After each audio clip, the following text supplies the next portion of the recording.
mitra kaum dangu wilujeng tepang dangu daynya dugi ka mana dongeng lutung teh upami teu lepat parantos dugi ka nalika Nyi Putri emas sebagadan sari teh nuju ngobrol sareng nuju ingkang rakana nyaeta Laksana Gading dugi kadinya nya mangga urang teraskeun deui para wargi atuh Mang Jaya ngaturkeun nuhun ka sugri kaum dangu sadaya ieu dongeng judulna Lutung karya Ki Leuksa mangga urang teraskeun deui atuh ngaturkeun nuhun ka para wargi sadaya nu sami-sami ngabandungan dongeng oge serat-serat nu dikintunkeun ka Mang Jaya ku Mang Jaya katampi hatur nuhun namung Mang Jaya tiasa ngawalor dina ieu acara amargi samporet pisan waktosna Mang Jaya bade mayunkeun bae nyaeta medar dongeng mangga wilujeng ngadangukeun carios nyambung judulna Lutung karya Ki Leuksa.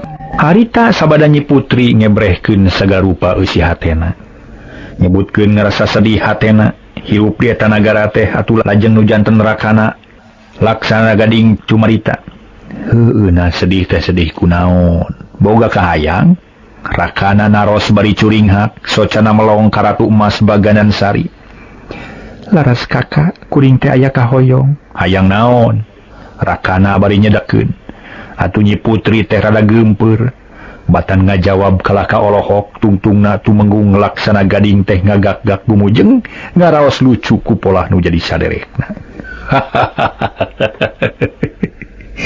jigana enya adi kasusah jeung kabingung nu karasa ku adi teh nyerep kana batin kakak diharewoskeun ku angin leutik nu ngahiliwir tumerapna kana hate kakak sesebelakan teu geunah rasa gegebegan kawas rek meunang kareuwas horeng teh kieu kajadianana nu jadi mata holangna teh ngan sakedar kahayang nu jadi adi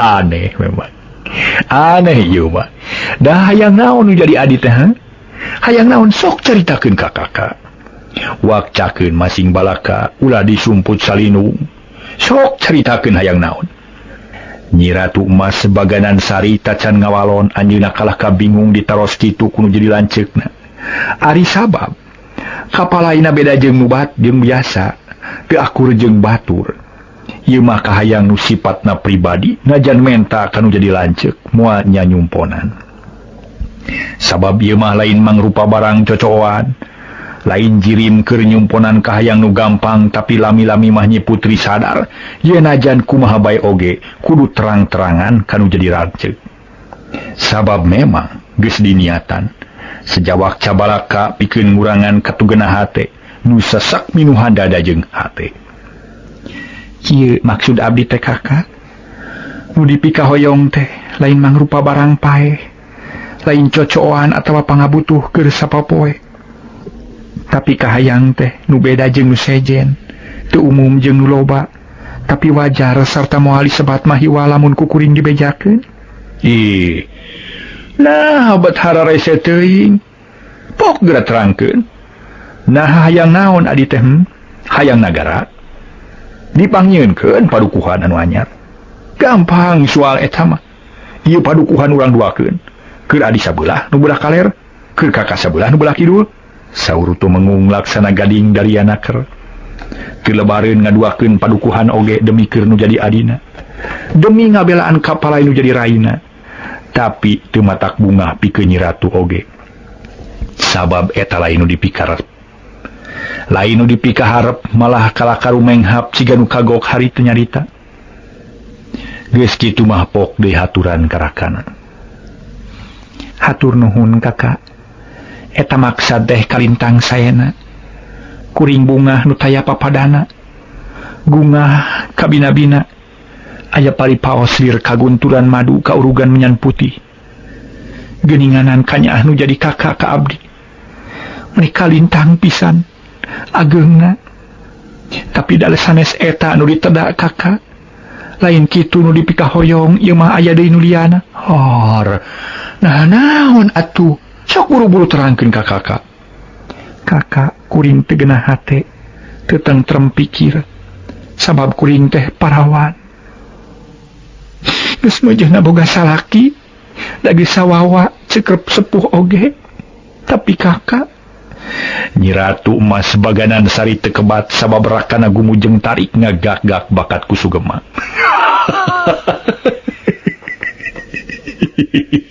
Jadi ngan sakit udah jadi pikiran adi teh.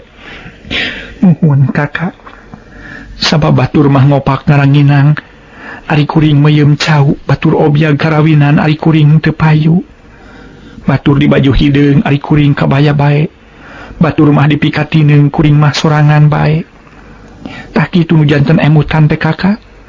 Kuring jadi teu geunah hate hariwang pikir sok sieun teu payu ka lalaki. Akhirna Nyi Ratu Emas Baganan Sari wani pisan nyariosna. Ngedalkeun sakabeh karteg hate ngebrehkeun kasusah manah puguh we tumengung laksana gading mending baraka taksiri gubujeng. Lantaran ari perkara kitu mah dianggap hiji masalah gampang. Sabab teu kudu dipikiran dan Nyi Putri teh can ligar malah keur meujeuh nabi dieu cahaya bijil mamanis dirina. Atuh teu susah. Teu susah sugan teh naon. Nah, atuh meuni hese ngedalkeun nu kitu oge. Hanas kakak teh heuwas, geus susah sok sieun nya aya masalah gede. Mana horengan sakadar sakitu, gampang atuh rayi nu kitu mah. Gampang, teu kudu jadi pikiran nu kitu mah. Saur tumengung laksana gading. Ayeuna hatena marah mai deui, malah mah manahna teteg. Pikiranna tiis. Anu tadi ngaganggu kana manah ngadak-ngadak sirna kasedih jeung kabingung kalabur sirna lir mega hideung kasapuku angin langit tereh bersih taya aling-aling taya hahalang lenglang. Ih henteu gampil kakak lantaran teu babari neangan salaki teh kawantu lain barang pae. Pikeun kuring mah jadi bahan pamikiran sok sieun awak kuring teu payu-payu kakak. Tema Nyi Ratu Emas Baganan Sari beuki tatag nyaritana teu era atawa teu kagok dumeh raka nanya pisan. Ieu adi ulah si pating adi nu sakitu geulisna najan nu goreng patut ge teu burung payu ka lalaki. Ulah ngaborongkeun ka nu kawasa da jodoh mah taya aya nu ngatur. Ye jodoh mah babandingan jeung pati. Jodoh pati bagja cilaka eta mah Rusiah pangeran. Ulah sakali-kali deui nyarios kitu ye. Sabab teh awon. Ieu mah can aya sote can tepi kana waktuna. Sabab sagala rupa ge perlu ku waktu, kudu ningang kana mangsana, kudu nitih kana wancina. Tak kitu adi. Omat ye. Ulah sok reutik hate. Ulah sok reutik hate sabab eta teh pagawean goreng. Sing percaya kanu kawasa kanu musik malikeun urang sakabeh. Saur tumengung laksana gading dari anaker mepelingan kanu jadi raina sangkan ulah leutik hate kudu teteg jeung boga kayakinan nu kuat percaya kana diri pribadi. Atuh Nyi Ratu Emas Baganan Sari meuni ungut-ungutan ayeuna manahna rada tenang meusan pikirna tiis jeung tingtrim teu pati lelenyepan sigat samemehna.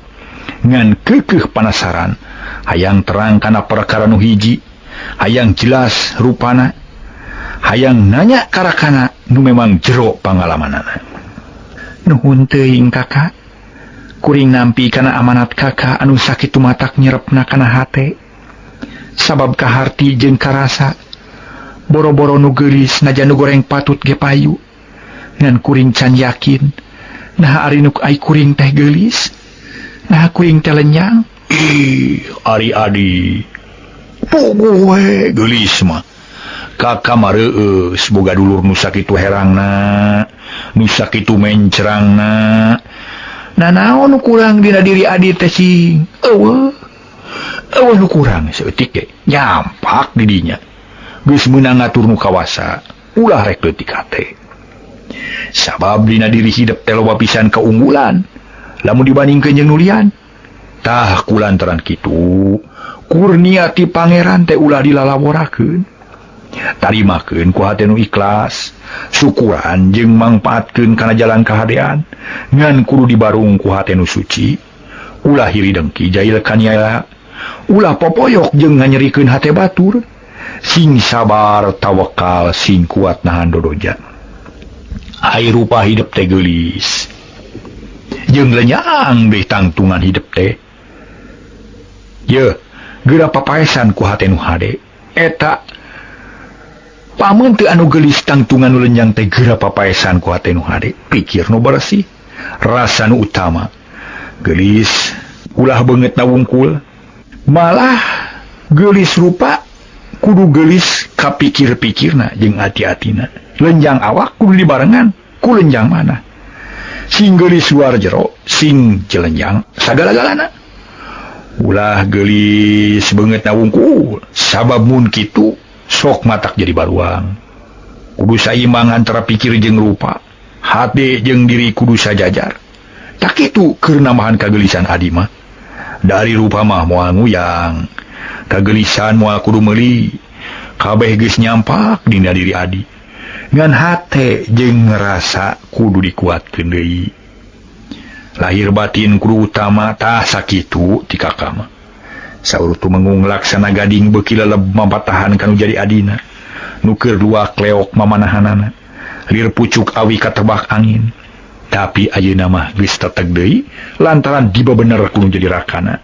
Atuh manahna beuki tenang sarta pikiranana teu ngarancabang kanu lian.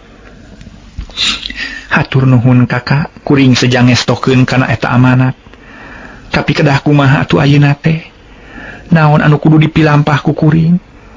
Sabab tetep teu tentrem aringan saukur cicing mah. Saur Nyi Putri bangun panasaran hayang terang nu leuwih jelas. Ih teh susah. Teu kudu ham-ham adi, kieu we ayeuna mah adi. Dina masalah jodoh memang teu gampang. Komo da di mah awewe nutang tuna oge moal bisa neangan sorangan, moal bisa milih sakahayang, nya pantes oge moal bisa neang sorangan hartina teh lamun disebutkeun hese oge neangan salaki teh lantaran teu bisa neangan sorangan, sabab beda jeung neangan barang biasa. Da puguh bisa lakieun mah teu cukup ku lalaki wungkul, kudu nu saha teh jeung urang. Dah palebah dieu hesena lalaki mah loba adi ngajajar di luar ge loba di mana-mana ge ngan anu saha teh jeung urang rada hese nu matak disebutkeun jodoh pati bagja cilaka manusia pangeran. Urang teu bisa hayang-hayang lamun urang dikudukeun teu bisa kadinya mah. Tak ieu nu disebut hese teh sarta susah ngakalanana. Da urusan hate maka asup kana batin deui. Ngakalana ge kudu ku batin. Ngan dina hal ieu kudu hade pamilih. Urang teh kudu neangan jalan anu hade jeung teu matak ngarugikeun batur. Memang bisa diakalan sarta bisa ditarekahan, keur narekanana kudu daekleukeun. Saur tumenggung laksana gading. Ayeuna mah dariana keur nyariosna, atuh nu janten raina ge beuki suhud ngabandungan. Sabab kaharti maksudna. Sumuhun eta pisan nu dipimaksad ku kuring ge kakak. Nah kumaha pikeun narekahanana? Naon anu kudu dipilampah? Keun urang deukeunan we sabab kuring ge moal cicingeun, kudu aya susah, kudu aya usaha ngarah aya arep-arepeun. Ulah ngarep-ngarep bari cicing teu puguh, da kalah kabingung. Nyi Ratu Emas Baganan Sari. Curinghak beuki panasaran bae kana eta katerangan, palai kaharti pisan kumaha cara-carana.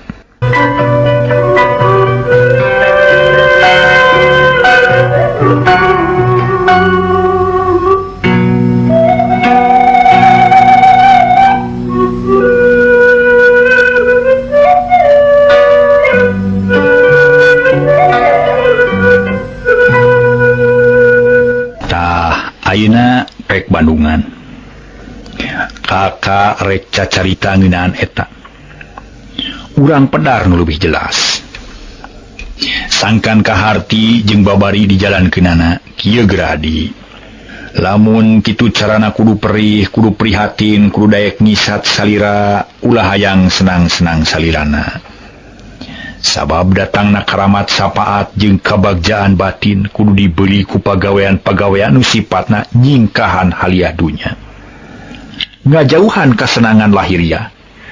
Jadi lamunnya adiknya geus hayang boga salaki geura nyieun hiji pagawean geura pilampah hiji tareka keur mersihan batin nguatkeun kaayaan awak boh lahirna boh batinna. Kumaha carana kakak? Gampang. Carana mah gampang, geura prak jalankeun amanat kakak. Kahiji ulah sok sare teuing keur tunuh. Kadua ulah sok dahar keur lapar. Katilu sing getol puasa. Nyenen Kemis upamana atawa puasa babadalan. Ditambah kuno sejen ngalalab atawa mutih jeung nu saja-sajabana. Tak kitu amanat ti kakak. Muga-muga adi sing bisa ngajalankeunana. Mun nya boga kahayang sing panteng jeung sing sabar dina ngajalankeunana, ngajalankeun tareka. Mun kayeng tang tu parang mun nya tang tu laksana, sakitu ti kakak mah. Saur tumengung laksana gading bari neuteup karaina. Puguh we Nyi Ratu Emas baganan sari kacida bungahna. Lantaran geus aya bong-bolongan, aya pijalaneun geusan meuntas keur ngahonta cita-cita jeung kahayang. Nuhun teuing kakak, kuring mah rek ngabeurit bau. Seja nurut kana pangresa kakak. Muga-muga we geus kitu mah hate tentrem. Ulah loba teuing pikiran nu lain-lain. Sabab karasana teh meuni teu puguh ari can aya bong-bolongan mah. Nangtung asa lalanjung, leumpang asa ngalongkewang, hinum asa tuak bari, dahar teu mirasa. Ari sabab loba kapaure jeung kahariwang. Bisi diri teu pareng jeung milik. Hariwang awak teu pareng jeung bagja. Tapi ayeuna mah kuring bunga kakak. Sabab ku kakak geus dibere pijalaneun geusan meuntas. Ratu Emas baganan sari nembrakeun ka bungah dirina. Cirining nampi kana amanat tinu janten rakana. Bener kitu adi. Bener. Ayeuna mah geura jalankeun bae amanat ti kakak, susuganan aya milik sarerea. Sing tepi kana hasil pamaksudan, sanyana mah kakak teh ngarasa bagja. Boga dulur nyaring pikir, boga adi jembar pangrasana teu cicingeun teu kuuleun jeung teu hare-hare. Tapi ieu mah bener-beneran cingis jeung jalingeur. Mengandung harti yen adi teh boga jiwa nu utama, boga kahayang nu hade. Ku kakak didoakeun. Muga-muga sing laksana sapaneja, sing dikabul pamaksudan, malah mah kakak ge moal cicingeun, pasti baris ngabantu kana kahayang adi. Ngarah adi bisa laksana kahayangna, bisa kahonta cita-citana sing payu karatu, sing laksana imah-imah karaja. Dah kitu kahayang kakak teh. Saur tumenggung laksana gading nemongkeun kanyaah jeung kadeudeuh karaina. Anu memangan hiji-hijina.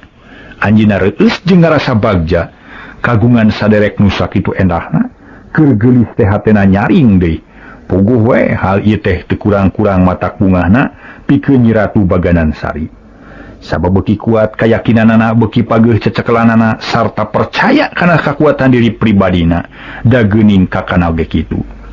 Nu sakitu nyaahna satuju jeung muji kana kanyaah dirina. Nu memang kitu anjeunna mah teu cicingeun, teu agul demeh geulis, teu boga rasa mokaha, dumeh endah. Dengan ngandalkeun kana rupa jeung tangtungan, tetep ngararasakeun kana dirina. Loba keneh kakurangan, loba keneh nu kudu diteangan, keur nambahan kakuatan kana dirina, kuat lahir, kuat batin. Sakumaha nu geus diterangkeun kurakana, yen geulis teh ulah ngan saupul rupana wungkul, tapi geulis kudu jeung ati-atina, gandang jeung jiwana. Kakak, saur kakak bade ngabantu ka kuring. Nah kumaha carana atuh? Naon nu baris dipilampah ku kakak, kuring mah salempang. Nyi Putri naros deui karakana kawas nu hayang leuwih jelas. Kieu gadi. Ari geus puguh kitu onaman mah kakak teh moal ngantep karep kadulur. Sabab kakak teh hiji lanceuk anu kudu boga rasa jeung tanggung jawab pikeun kabagja anu jadi adi. Lamun adi geus bener-bener boga niat kitu, kakak gerek milu tirakat. Malah kakak rek tapa pikeun ngabantu kana kahayang hidup. Sangkan sagala rupa nu dicita-citakeun buru-buru kahontal kalayan lancar. Jadi kakak teh aya niat rek tapa ngan moal di dieu hayang lunta kanu angang rek lumaku kanu jauh ngaran-ngaran tapa teh kudu neangan tempat nu utama jeung kaya nu sakira hade keur urang tah kitu adi. Waler tumengung laksana gading ngedalkeun pamaksudanana atur rada reuwas raina sabab tangtu kudu pajauh jeung dulur. Kamana tapana kakak? Nah jauh-jauh teuing atuh. Reka ujung kulon. Supaya adi enggal payu karatu imah-imah karaja pikeun ngahontal cita-cita teh teu gampang. Kudu loba tarekah anu kacida apikna, kudu perih jeung prihatin kitu adi. Kakak rek tapa. Aduh kakak, mun kitu mah kuring teh keueung. Kuring teu wasa cicing di padukuhan sorangan. Teu kasawang kariweuh jeung kasieun. Bisi aya bancang pakewuh. Mau ngamuk gajah mata anu tumiba ka diri kuring. Moal kakak kuring mah moal daek ditinggalkeun sabab teu ludeung cicing sorangan. Ratu emas baganan sari meuni curing hak teu ludeungeun mun rek ditinggalkeun sabab sieun cicing di padukuhan sorangan. Atuh puguh we tumengung laksana gading ge bingung da pikira piraku ari kudu dibabawa onaman mah. Ih ari-adi. Nah kumaha atuh ari embung ditinggalkeun mah? Kudu kumaha pipetaeun kakak? Apaan ieu rek milu narekahan ka hayang adi sangkan buru-buru laksana naon-naon nu diseja. Piraku teu ludeung di dieu? Moal kakak kuring mah moal beunang dipaksa. Sieun cicing di dieu mah teu wani ngadaguan kakak sis di dieu sorangan. Jawab raina tegas. Nya kudu kumaha atuh kakak? Sabab kakak geus gilig pikir tetep rek miang kapatapaan rek ngajugjug ujung kulon. Kuring marek ngilu we kakak. Lumayan keur purah nutu, purah ngejo atawa purah naon me atuh. Pokona mah asal ulah ditinggal ke di dieu we kuring mah. Sabab kuring mah teu ludeung terus terang moal beunang dipaksakeun. Nyi Ratu Emas baganan sari beuki capetang nyaritana. Nerangkeun kahayangan anak bener-bener teu kersa dikantun ku janten rakana. Atuh beuki bingung we tumengung laksana gading teh. Lantaran ngadangu raina teh teu kersa dikantunkeun, kalah palai ngiring ka ujung kulon, nyatang tu bae moal bisa. Ih ari rayi. Teu puguh atuh ari kitu mah. Naon hartina tatapa ge ari mawa purah nutu jeung purah ngejo mah. Apaan tapa teh tuang teu ngaleueut malah teu nyesep-nyesep acan. Jadi moal aya gunana najan hidup milu ka ujung kulon ge. Sabab ngan ukur ngabeung beuratan kakak kabungkul. Moal jongjon tatapana oge. Jeung moal tenang ujas medina oge. Ulah adi, ulah. Ulah milu ka ujung kulon. Moal aya gunana ieu. Saur tumengung laksana gading bari neuteuk. Sorot-sorot sanananakeun nu bingung pisan. Sabab ari ngabelaan kadulur mah hayang ari ninggalkeun teu tega da jinisna teu daek ditinggalkeun nya puguh we matak baringung atuh bingung laku matak susahnya lampah. Nya kumaha atuh kakak? Da kuring mah tetep we mung ditinggalkeun di dieu teu ludeung di padukuhan sorangan. Kajen rek milu we tatapa ari ulah nutu ulah ngejo mah da teu nanaon najan sakalian tapa oge. Ulah ieu berat. Berat teuing ari kudu kitu carana mah. Jeung di moal hade balukarna. Narek datang lalaki ti mana lamun adi tatapa? Ye, lapur atuh moal payu-payu hirup teh sabab dipake tatapa. Mun hayang payu mah kudu gawe jeung manusia deui, sangkan teu kagokeun kanu rek mikah hayang. Kudu sabiasana we ngan kudu bari ikhtiar ku cara tadi teh. Keun tapa mah urusan kakak sorangan. Keur ngagantian tapa adi nya teh kakak anu rek tapana. Tak kitu kade ulah salah harti ieu. Sabab moal bener ari tatapa sararea mah. Sieun nu mikah hayangna oge moal daekeun ka mojang nu keur tapa mah. Sabab tapa teh kurang dahar kurang nginum. Atuh salira teh aduh boa-boa. Yeuh, waku mah geulis teh jigana teh leungit, moal geulis ai sok tatapa mah. Para mitra sadaya, maksud jeung tujuan tumengung. Maksudna mah nyarek sangkan jadi adina ulah ngilu. Nyi putri ngahulang. Anjeunna bingung dikitukeun da nya atuh.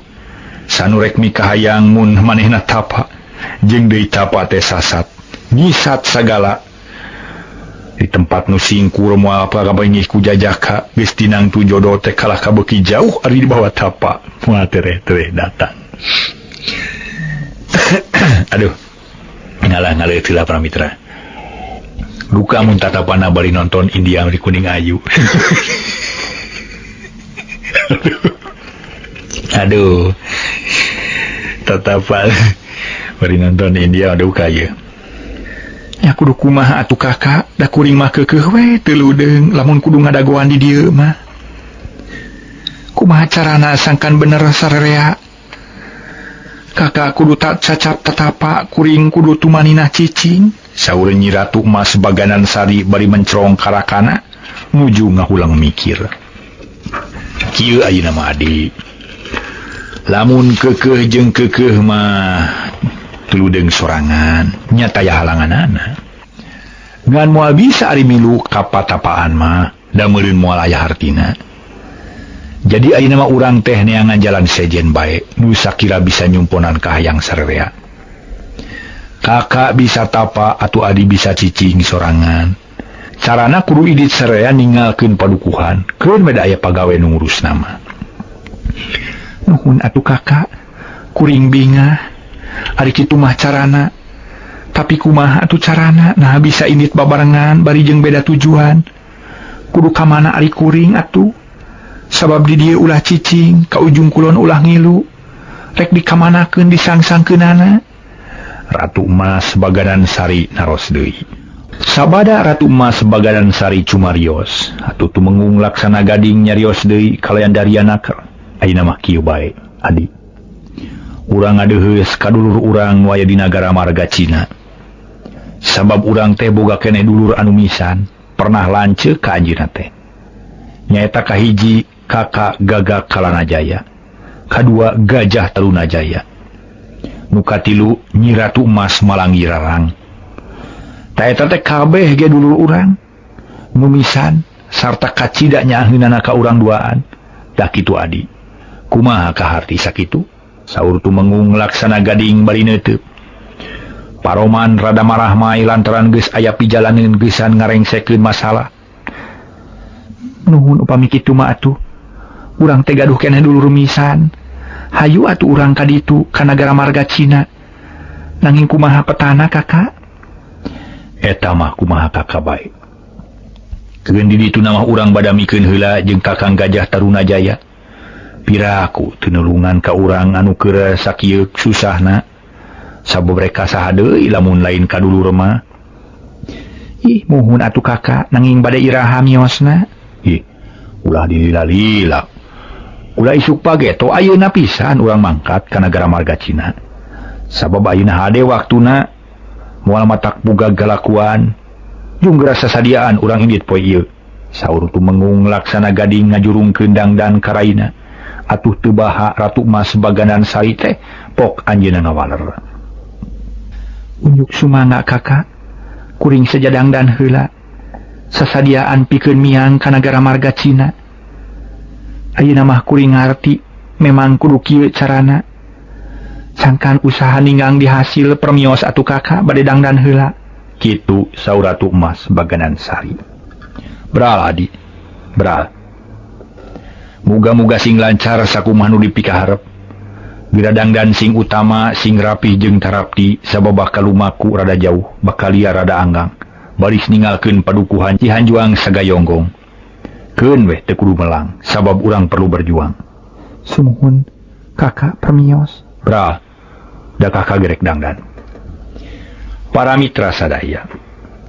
Nyi Ratu Emas Baganan Sari miang. Anjeunna ngantunkeun heula rakana ngabujeng ka tempat linggihna. Kitu deui tumenggung laksana gading harita keneh lumebet ka padaleman sajadang dos bade angkat ka nagara marga Cina. Dina mangsa harita alam kacida bengrasna. Langit tetep lenglang taya aling-aling panon poe beuki luhur nyerelek asa teu karasa. Maju lalaunan tapi pasti. pasti bakal robah keayaan tina isuk kana berang, tina berang kana burit nu akhirna terus kapeting, isuk berai deui berang, sigana teh taya bosena gunta-ganti namahan mangsa, kitu jeung kitu bae unggal waktu nganteur ka hayang manusa nu taya elatna. Heuleut sawatara waktu. Tumengung laksana gading parantos kaluar deui ti bumi. Lajeng carik ditepas bari ngantosan raina anu nuju dangdos. Bari calik teh anjeunna ngalamun nyawang kana mangsa nu bakal datang. Ngira-ngira kana kajadian nu bakal kaalaman. Jeung deui mikir-mikir pikecapeun keur ditepikeun ka rakana misan anu aya di nagara Margacina. Kumaha ieu alus nanya nah titipkeun cicing wungkul atawa titipkeun sapuratina. Sabab aing can puguh waktuna can kaitung pibalikeunana. Ari ngaran tapatea atuh gumantung kana datangna ilapat. Teu bisa dianggap enteng jeung rengs deh dina rengsena. Tapi Kakang Gajah Tarunajaya lain jalma saliwat. Anjeunna dulu nu deukeut keneh pisan anu karasa belana ka diri aing. Yakin anjeunna bakal nampi kana kahayang aing. Itu ceuk gerentes manah kitu manggung, anjeunna nimang-nimang putusan nu bakal dirempukeun jeung Gajah Tarunajaya rakana teh. Keur kitu torojo raina sumping parantos kenging dangdan anu kacida pantosna. Teu mata keridu tapi payus. Teu mata karinghang tapi gandang sabab bisa-bisa pisan kana dangdan. Harita dangdan apik jeung saringset ari lantaran bakal lumampah jauh. Nu tangtuna ge kudu make pakaian anu sakira gampang keur lempang jauh. Sampoyong Nyi Ratu Emas baganan saringa deuheusan kanu jadi rakana, lajeng mihatur alona keur. Kakak, kumaha cekap sakieu? Na pantes dangdanan kuring teh sakieu? Sabab urang teh bakanya barada anggang kedatangan. Ih, pantes adi sakitu mah teu mata kridu. Hayu urang miang ayeuna pisan, ulah loba teuing kapicatur. Sabab badami mah geus parat tadi. Ayeuna mah karimiangna. Saur tumengung laksana gading. Bari teras ngadeg, socana melong ka jalan nu bakal diliwatan. Red kabumina anu geus meunang memeres. Teu aya barang anu matak kamabahayakeun atawa moal matak leungit. Mangga kakak, da kuring ge parantos sayagi. Leres pisan urang kedah engal-engal miang bisi kaburu burit manten. Ayo adik, urang indit. Para mitra sadaya. Geus kitu mah braduanana Mariang. Rai Raka ngajugjug ka nagara Margacina. Sejang ngadeheus ka Gajah Tarunajaya jeung adi-adina. Nu masih keneh dulu remisan, dina lumampahna tumengung laksana gading jeung Ratu Emas baganan sari. Teu ieu rusuh atawa gugup, sahal sebae da masih keneh beurang keneh eusieun buliteun di perjalanan. Nu angkat dijajabkeun ku recetna sora manuk, dibarengan ku hiliwirna angin leutik anu ngadalingding, matak seger jeung matak waas, matak jag-jag keur nu lumampah, atuh tumaninahna kareduanana oge. Dengan rasa ripuh atawa sangsara, malah Ratu Emas baganan sari mah galecok bae dina manahna, lantaran ngarasa bunga cita-citana dirojong kudu jadi rakana. Bagja temen diri aing boga kahayang teh diayunkeun ku dulur, dibantuan ku baraya, didedel kudu jadi lanceuk. Muga-muga ieu pagawean aing teh sing aya hasilna, sing kapetik sari hasilna, sing kaala buahna. Ulah gaplah capek gawe sabab lain lalampahan goreng. Ieu aing keur narekahan awak, sangkan tereh boga salaki, payu karatu imah-imah karaja. Apan kitu saur Kakang Laksana Gading oge. Aing teh kudu meunangkeun jodoh kamenak deui. Kitu di antarana gerentos hate Nyi Putri, dina bakat ku atoh-atohna, yen cita-citana aya nu ngarojong, sifatna kudu jadi lanceukna. Para mitra sadaya, ayeuna urang gancangkeun carita. Ocapkeun anu duaan teh nyatana tumengung Laksana Gading jeung Ratu Emas baganan sari teu kakocap lila di perjalanan. Teu kacatur di jauhna nu dijugjug ari paripaos para wargi sadaya jauh teu burung cunuk anggang teu burung datang. Didongengkeun kumaha panjangna tiasa lami, didongengkeun ponokna tiasa cepet. eta mah tergantung karikumaha nu ngadongengkeunana ngan kocapkeun harita teh parantos anyog ka nagara marga Cina.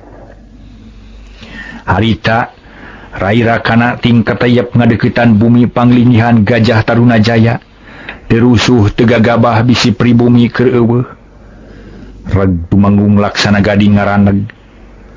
Harita teh kitu deui raina duanana silih pelong katepas hareup nitenan kaayaan. Waktu nase para mitra.